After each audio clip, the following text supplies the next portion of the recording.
এই যে দেখতে পাচ্ছেন এখানে কচু, এইটা হলো নারকেলি কচু, গ্রাম থেকে নিয়ে এসেছি। এই কচুটা খেতে দারুণ সুস্বাদু। কচুটা আমি কেটে নিয়েছি কুচি করে, দেখুন। আর এই কচুটাকে এখন সুন্দর করে ধুয়েও নিয়েছি। আর এখানে নারকেল দিয়ে আমি এই কচুটাকে ভেজে নেব সুন্দর করে।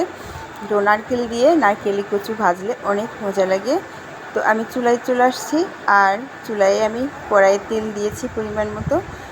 এখন তেলে পেঁয়াজ আর মরিচ পরিমাণ মতো দিয়ে দিব। তো পেঁয়াজ আর মরিচটা একটু বেশি দিয়ে দিবেন, পেঁয়াজটা বেশি দিলে মজা লাগে। তো পরিমাণ মতো পেঁয়াজ মরিচ দিয়ে এর ভিতরে আমি 1 চা চামচ লবণ আর 1 চা চামচ হলুদ অ্যাড করে একটু পেঁয়াজ মরিচটাকে ভেজে নেব।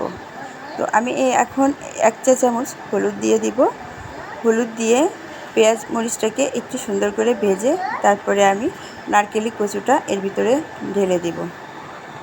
ঠিক এই পর্যায়ে দেখুন আমার পেঁয়াজ মরিচটা ভাজা হয়ে গেছে, আর আমি নারকেলি কচু একটু একটু করে এর ভিতরে দিয়ে দিচ্ছি। তো সম্পূর্ণ নারকেলি কচুগুলো দিয়ে একটু হালকাভাবে সুন্দর মতো নেড়ে চেড়ে আবার আমি একটু ঢেকে দেব। ঢেকে দিলে কচুগুলো একটু নরম হয়ে যাবে। আর কচুগুলো নরম হয়ে আসলে কচুর ভিতরে নারকেলটা দিয়ে দিতে হবে। ঠিক এই পর্যায়ে দেখুন কচুটা নরম হয়ে গেছে, আর আমি এখন এই নারকেলটা এর সাথে অ্যাড করব। নারকেলটা দেওয়ার পর এটা সুন্দর করে নাড়তে হবে।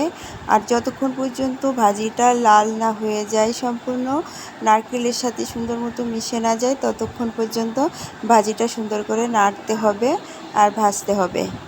তো এ পর্যায়ে দেখুন আমি ভাজিটা নেড়ে দিচ্ছি, নেড়ে আবার ঢেকে দিব। হালকা জালে ভাজিটা একটু ঢেকে দিব। ঢেকে দিলে ভাজিটা সুন্দর মতো হয়ে যাবে। ঢাকনা দিয়ে ঢেকে আর বারবার ঢাকনাটা খুলে একটু ভাজিটা নেড়ে দিতে হবে, নিচে যেন ধরে না যায়।